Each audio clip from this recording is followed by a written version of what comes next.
Gold और silver के ऊपर ड्यूटी बढ़ चुकी है 5% से लेकर 15% तक।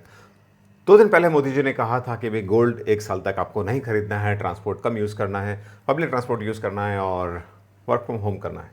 रीज़न, मिडिल ईस्ट में टेंशन चल रही है, ऑयल प्राइसेस बढ़े हुए हैं और उसी के चलते इम्पोर्ट बिल कम करने के चलते मोदी जी ने ऐसा कहा था, ऐसा सजेशन दिया था, एडवाइस दी थी, या आह्वान किया था और उसको इम्प्लीमेंट भी कर दिया। एक तरह से उन्होंने 5% से ड्यूटी बढ़ा के 15% कर दी है।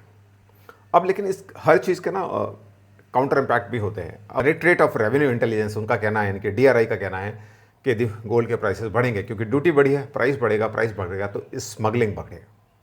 2024 में भी ऐसा ही हुआ था। यदि हम 2022 से स्मगलिंग का डेटा कंपेयर यदि करते हैं तो 2022 में पर डे 2 केसेस एयरपोर्ट पे पकड़े जाते थे, जिसमें से 400 ग्राम गोल्ड निकलता था।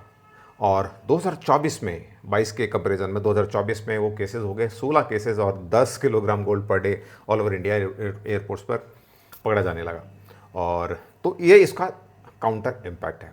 पर चूँकि इस समय हमको, देश को सबसे ज़्यादा ज़रूरी ये है कि भाई ऑयल इंपोर्ट्स कम हो, टोटल इंपोर्ट्स कम हो, ताकि रुपया मजबूत रहे और इन्फ्लेशन कंट्रोल में रहे। अब आप बताओ, आप क्या करोगे? गोल्ड खरीदोगे या नहीं खरीदोगे? मोदी जी की बात मानोगे या नहीं मानोगे?